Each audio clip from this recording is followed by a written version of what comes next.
علمی point number 3 کہ بعض لوگوں کا یہ دعویٰ ہے کہ رکوع میں جاتے وقت اور رکوع سے اٹھتے وقت رفع الیدین منسوخ ہو گیا تھا. وہ مانتے ہیں جی ہم سینکڑوں حدیث ہیں لیکن وہ پہلے کرتے سن بعد ہی ختم ہو گیا سی. پہلے کرتے تھے بعد میں نبی صلی اللہ علیہ وسلم نے چھوڑ دیا. اس میں 3 دلائل یہ پیش کرتے ہیں اور وہ دلائل جو ہے مکڑی کے جالی کی طرح ہے, وہ آپ کو اندازہ ہو جائے گا. پہلی یہ دلیل پیش کرتے ہیں کہ جی وہ ایک حدیث ہے کہ صحابہ کرام علیہم رضوان, ایک حدیث ہے سن سنا کے سننی, ہم پڑھ پڑھا کے سننی, یہ سن سنا کے سننی. ایک حدیث ہے کہ وہ بعض منافقین جو ہیں وہ اپنی بغلوں میں بت رکھ کر تو نبی صلی اللہ علیہ وسلم کے پیچھے آ کے نماز نیت کر لیتے تھے, تو آپ صلی اللہ علیہ وسلم رفع الیدین کرتے تھے تاکہ وہ بت گر جائے. بھائیو وہ تو پہلے رفع الیدین میں بت گر جائے گا, اور اگر آپ اس طریقے سے رفع الیدین کر کے کریں تو آپ پوری نماز میں ہی کرتے رہیں گے, بت نہیں گرے گا. یہ حدیث دنیا کی کسی کتاب میں, حدیث کی کتاب میں بغیر سند کے بھی موجود ہو, ضعیف کی تو بات ہی نہیں میں کر رہا, بغیر سند کے حدیث کی کتاب میں, ہم سارے کے سارے معاملات جو ہیں وہ چھوڑنے کے لیے تیار ہیں. اتنا بڑا چیلنج ہے, ورنہ پھر توبہ کریں, اللہ سے ڈر جائیں. اتنے بڑا جملہ, اور اس میں وہی بات کروں گا جو بخاری اور مسلم کی متفق علیہ حدیث ہے. آپ صلی اللہ علیہ وسلم نے فرمایا جس شخص نے میری طرف جھوٹی حدیث منسوب کی وہ اپنا مقام دوزخ میں دیکھ لے. توبہ کریں. اور صحیح مسلم میں حدیث ہے, مقدمے میں امام مسلم لے کر آئے ہیں کہ سیدنا ابو ہریرہ رضی اللہ تعالیٰ عنہ کہتے ہیں کہ نبی صلی اللہ علیہ وسلم نے فرمایا کہ ایسا زمانہ بھی آئے گا, اور قرب قیامت کے لیے پرٹیکولر فرمایا کہ لوگ ایسی ایسی حدیثیں تم سے بیان کریں گے جو تمہارے آباء و اجداد نے بھی نہ سنی ہوں گی. ان سے بچنا کہیں وہ تمہیں فتنے میں مبتلا کر کے گمراہ نہ کر دیں. آباء و اجداد سے یہ نہیں مراد کہ ہمارے ماں باپ اگر ان پڑھ ہیں, انہوں نے تو قرآن بھی نہیں اگر پڑھا ہوا تو انہوں نے نہیں سنی ہوگی. مراد یہ ہے کہ جو اہل علم گزرے ہیں انہوں نے اس کو بیان نہیں کیا ہوگا. اگر وہ پڑھیں گے نہیں قرآن حدیث تو آباء و اجداد کو کہاں سے پتہ چلے گا. مراد یہ ایسی حدیثیں ہوں گی جو کہیں موجود ہی نہیں ہوں گی, اور انہی میں سے یہ ہے. اور الحمدللہ میرے نبی صلی اللہ علیہ وسلم کی خوشخبری جو تھی, قیامت کی نشانیوں میں سے ایک جو نشانی تھی وہ ہمیں اس حدیث کی شکل میں نظر آ رہی ہے جو بالکل منسوب کی جھوٹی, کہ مکے میں رفع الیدین ہوتا تھا, مدینے میں نہیں ہوتا تھا, وہاں بت رکھ کے آتے تھے. اور حالانکہ بخاری اور مسلم میں ان راویوں نے ان احادیث کو بیان کیا جو فتح مکہ کے بھی بعد مسلمان ہوئے ہیں, جب پورے عرب میں ریولوشن آ چکی تھی, پروفٹ صلی اللہ علیہ وسلم کا ہولڈ ہو چکا ہوا تھا. اس وقت کسی کی مجال تھی کہ بت رکھ کے آتا, لیکن جھوٹ کے کوئی پاؤں نہیں ہوتے. دیکھ لیں آپ سیدنا مالک ابن حویرث رضی اللہ تعالیٰ عنہ غزوہ تبوک کے موقع پر مسلمان ہوئے. بخاری اور مسلم میں وہ کانوں تک والی حدیث رکوع میں جاتے وقت رکوع سے اٹھتے وقت بیان کرتے ہیں. وائل بن حجر کی صحیح مسلم میں حدیث ہے, وہ بھی رفع الیدین والی. یہ بھی 9 ہجری کے اندر مسلمان ہوئے, اور پھر یہ اگلے سال دوبارہ آئے سردیوں کے موسم میں, اور چادروں میں رفع الیدین کرتے ہوئے دیکھا. اور وہ کہتے ہیں میں پرٹیکولر آیا اس لیے تھا کہ میں نبی صلی اللہ علیہ وسلم کی نماز کا طریقہ دیکھوں. سنن نبی داؤد اور سنن نسائی میں یہ ڈیٹیل موجود ہے, پچھلے لیکچر میں نے ڈیٹیل کے ساتھ بیان کیا. اب دوسری قسم کی احادیث جو ڈاکٹر طاہر القادری صاحب نے پیش کی ہیں منہاج السوی میں اپنے مسلک کو ثابت کرنے کے لیے, وہ بھی ذرا سن لیجئے. وہ عدم ذکر والی احادیث, ہیڈنگ باندھی ہے رفع الیدین نہ کرنے کا بیان, اور نیچے حدیث کیا لے کر آ رہے ہیں کہ صحیح بخاری اور مسلم کی متفق علیہ حدیث ہے کہ ایک صحابی نے تیزی کے ساتھ نماز پڑھی, آپ صلی اللہ علیہ وسلم کو آ کر سلام کیا, آپ صلی اللہ علیہ وسلم نے سلام کا جواب دیا, اور پھر کہا کہ نماز دوبارہ پڑھو, تم نے نماز نہیں پڑھی. حالانکہ پڑھی ہوئی تھی لیکن بڑی تیزی سے پڑھی. دوسری دفعہ بھی ہوا, آپ صلی اللہ علیہ وسلم نے سلام کا جواب دیا, پھر یہی فرمایا کہ دوبارہ پڑھو, تم نے نماز نہیں پڑھی. تیسری یا چوتھی دفعہ راوی کہتے ہیں کہ آپ صلی اللہ علیہ وسلم سے اس نے ریکویسٹ کی کہ مجھے یا رسول اللہ صلی اللہ علیہ وسلم نماز کا طریقہ سکھا دیجئے کہ میری غلطی کہاں پر ہے. تو آپ صلی اللہ علیہ وسلم نے فرمایا کہ جب تم نماز کا ارادہ کرو تو اچھے طریقے سے وضو کرو, پھر قبلہ رخ ہو کر کھڑے ہو اور اللہ کی تکبیر کہہ کر نماز شروع کرو, اور آسانی سے جو قرآن میسر ہو وہ پڑھو, پھر سکون کے ساتھ رکوع میں جاؤ, پھر رکوع سے کھڑے ہو تو بالکل سیدھے کھڑے ہو جاؤ سکون کے ساتھ, وہی ہاتھ چھوڑ کر ہی کھڑے ہونا ہے قومے میں, حتیٰ کہ ہر ہڈی اپنی جگہ پر آ جائے, جو ابو حمید سعدی رضی اللہ تعالیٰ عنہ بھی کہتے ہیں. اس کے بعد سکون سے سجدہ کرو, پھر 2 سجدوں کے درمیان بھی سکون سے بیٹھو. یعنی وہ تیزی تیزی سے نماز پڑھ رہے تھے, تو آپ صلی اللہ علیہ وسلم نے ان کو ایک ایک رکن سکھایا جس میں وہ تیزی کر رہے تھے. پھر دوسرا سجدہ کرو, اس کے بعد بھی سکون سے بیٹھ جاؤ, اور پھر اس کے بعد دوسری رکعت کے لیے کھڑے ہو. یہ بخاری میں بھی ہے اور مسلم میں بھی, اور میں نے بخاری کا جو ترک پڑھا وہ انٹرنیشنل نمبر کے مطابق 6251 ہے. وہ کہتے ہیں دیکھیں جی ڈاکٹر طارق قادری صاحب کہتے ہیں اس میں رفع الیدین کا ذکر ہی کوئی نہیں, لہٰذا طریقے میں ہے ہی کوئی نہیں. تو بھائیو اس میں تو سبحان ربی العظیم کا بھی ذکر کوئی نہیں ہے, اس میں سبحان ربی الاعلیٰ کا بھی ذکر کوئی نہیں ہے, اس میں التحیات للہ والصلوات والطیبات کا بھی ذکر نہیں, اس میں پہلے رفع الیدین کا بھی ذکر نہیں, وہ بھی منسوخ ہو گیا. جھوٹ کے پاؤں نہیں نہ ہوتے. یہ تو ان کی غلطی ان کو بتائی جا رہی تھی کہ وہ کہاں پر غلطی کر رہے ہیں, وہی غلطی تو ایڈریس کرنی تھی. تو اس کو کہا جاتا ہے عدم ذکر, کہ یہاں پر جس چیز کا ذکر ضروری تھا وہی کیا, باقی کا ذکر عدم ہے, یعنی وہ جس کو ہم کہتے ہیں انڈرسٹوڈ ہے کہ وہ تو کام کرنا ہی کرنا ہے, لیکن تمہاری یہ غلطی ہے, اس کو دور کرو. یہ روایتیں پیش کرتے ہیں اور کہتے ہیں رفع الیدین کا ذکر نہیں, پہلے کا بھی نہیں ہے. اور حالانکہ خود اس حدیث پر عمل نہیں کرتے. اس میں ساتھ ہی موجود ہے کہ دوسرا سجدہ کر کے بھی بیٹھ جاؤ اور پھر دوسری رکعت کے لیے کھڑے ہو. تو اس میں پنجابی میں اس کی ٹرانسلیشن صحیح ہو سکتی ہے, دل بے ایمان تے اجتا ٹیر. اگر دل میں بےایمانی آ جائے نا تو پھر دلائل بہت زیادہ ہے, بیان کرتے جائے. اگر اسی حدیث پر عمل کرنا تھا تو 6251 میں موجود ہے دوسرا سجدہ کر کے بیٹھ کے اٹھو, تو اس طرح کرے نا اس پہ عمل. لیکن وہ نہیں کریں گے, وہ اپنے فرقے کے خلاف بات ہو جائے گی, پھر تو بات کہیں اور نکل جائے گی. تو دل بے ایمان تے حجتا ٹیر, یعنی اگر دل میں بےایمانی ہو تو پھر دلائل بہت سے گھڑے جا سکتے ہیں. اسی طریقے سے بخاری اور مسلم سے ایک اور حدیث پیش کرتے ہیں, اس پہ امام بخاری نے باب باندھا ہوا تکبیرات کا بیان, کہ سیدنا ابو ہریرہ رضی اللہ تعالیٰ عنہ جب بھی نماز شروع کرتے تو اللہ اکبر کہتے, رکوع میں جاتے تو اللہ اکبر کہتے, رکوع سے سر اٹھاتے تو سمیع اللہ لمن حمیدہ ربنا ولک الحمد کہتے, سجدے میں جاتے تو اللہ اکبر کہتے, سجدے سے سر اٹھاتے تو اللہ اکبر کہتے, دوسرے سجدے میں جاتے تو اللہ اکبر کہتے, کرتے کرتے 22 دفعہ اللہ اکبر کہتے. اینڈ پہ وہ کہتے کہ میں تم سب سے زیادہ رسول اللہ صلی اللہ علیہ وسلم کی نماز سے واقف ہوں. آپ صلی اللہ علیہ وسلم اپنی وفات تک اس طریقے سے نماز پڑھتے رہے. وہ کہتے ہیں دیکھو جی وفات کا بھی ذکر آ گیا, رفع الیدین تھے کوئی نہیں ہے.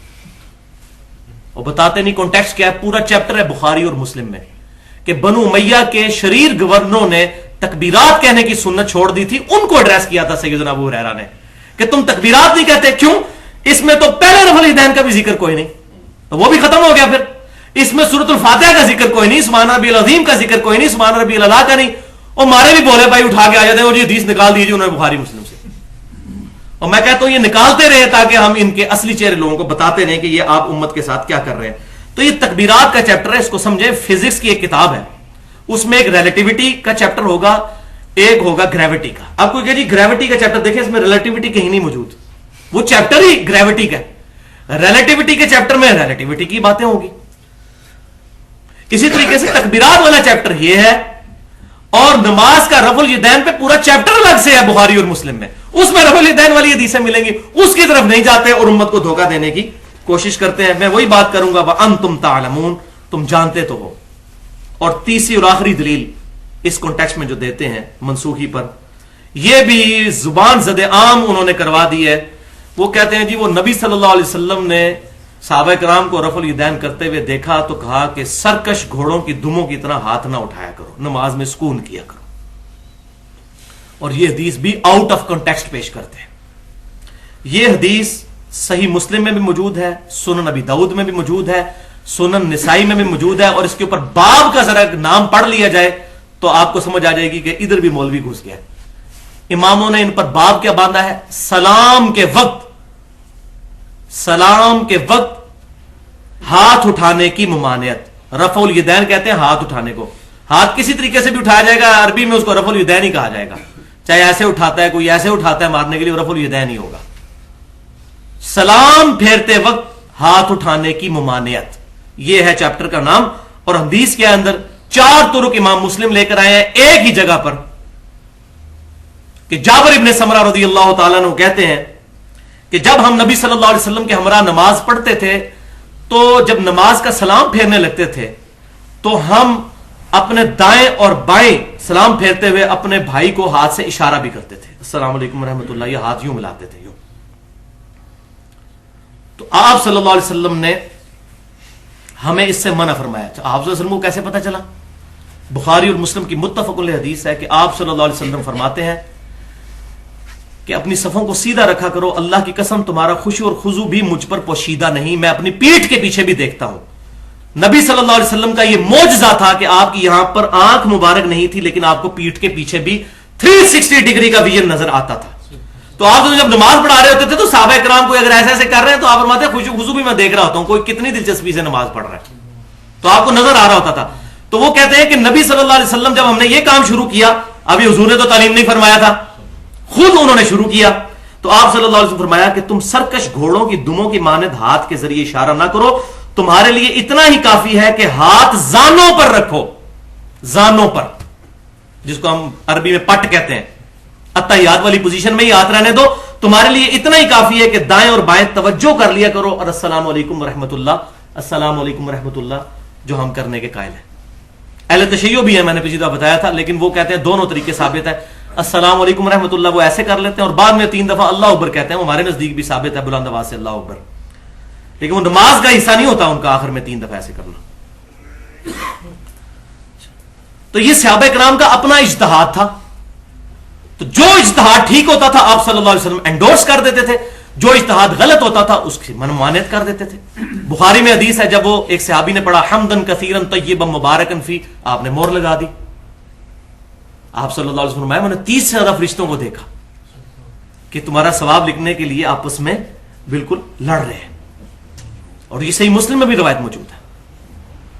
لیکن بعض اوقات نہیں. سنن ابن ماجہ میں صحیح حدیث ہے، ایک صحابی نے سجدہ کیا نبی صلی اللہ علیہ وسلم کو اور کہا یا رسول اللہ میں کوفیوں کے پاس گیا تھا، ہیرا نامی ایک جگہ ہے وہاں پر، یہ نجدیوں سے ہی ساری بدعتیں نکلتی ہیں، وہاں میں نے دیکھا کہ لوگ اپنے سردار کو سجدہ کرتے ہیں، تو میں نے کہا آپ کو بھی سجدہ کروں. یہ قیاس کیا، اجتہاد کیا، اس اجتہاد کو آپ نے انڈورس نہیں کیا، اور آپ صلی اللہ علیہ وسلم فرمایا کہ اپنا سر اٹھاؤ. اگر میں جائز سمجھتا تو بیویوں کو کہتا کہ اپنے خامدوں کو سجدہ کریں، اس حق کے سبب جو اللہ نے ان کو دیا ہے.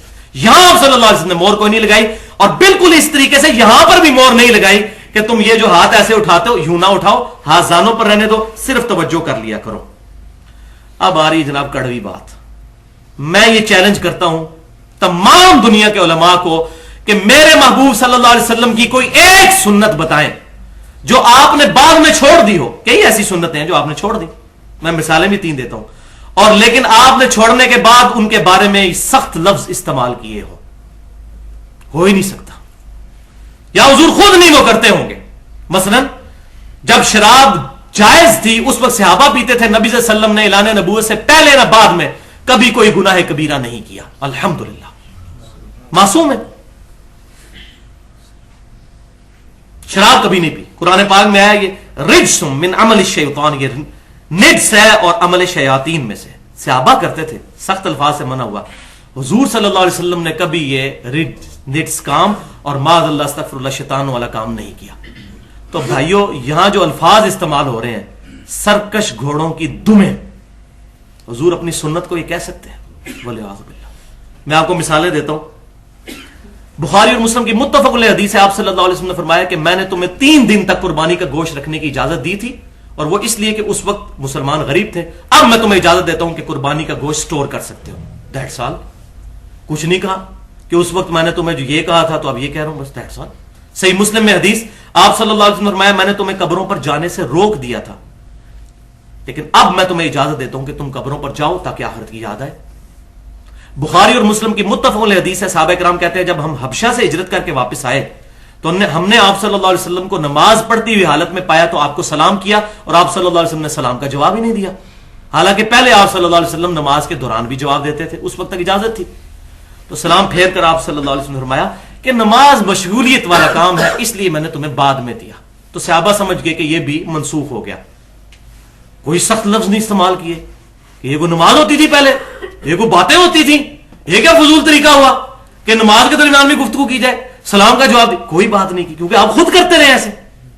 اب یہاں اگر حضور یہ خود کرتے ہوتے ہیں رفع الیدین والی، اگر یہ رفع الیدین کے اوپر لگاتے ہیں تو یہ خود بھی مانتے ہیں کہ نبی صلی اللہ علیہ وسلم یہ کہتے ہیں جی حجۃ الوداع تک بھی کرتے رہے ہیں. وہ ماننا پڑتا ہے. 9-10 ہجری کے صحابہ مسلمان ہو رہے ہیں جو رفع الیدین کی حدیثیں بخاری اور مسلم میں بیان کر رہے ہیں، اس سے تو چھٹکارا ہی کوئی نہیں ہے. تو معاذ اللہ استغفر اللہ ثم معاذ اللہ استغفر اللہ. کیا نبی صلی اللہ علیہ وسلم اپنی 63 سالہ مبارک زندگی میں سے 62.5 یا 63 سال تک معاذ اللہ استغفر اللہ یہ کام کرتے رہے؟ میں تو کہتا ہوں اس کے بعد بندے کا ایمان ہی برباد ہو جاتا ہے. توبہ کریں گے سارے بریلوی اور دیوبندی اور احناف کے علماء جو اس سنت کے بارے میں اس طرح کے کمنٹس پاس کرتے ہیں. یہ تو اپنے ملوں کو اور اپنے مسلک کو بچاتے بچاتے اپنا ایمان ہی برباد کر بیٹھے. ان کو تو اللہ تعالیٰ خود ان کا حساب لینے والا ہے جن کے پیچھے چلے ہوئے ہیں. اپنے آپ کو بچاؤ، اپنا معاملہ سیدھا کرو.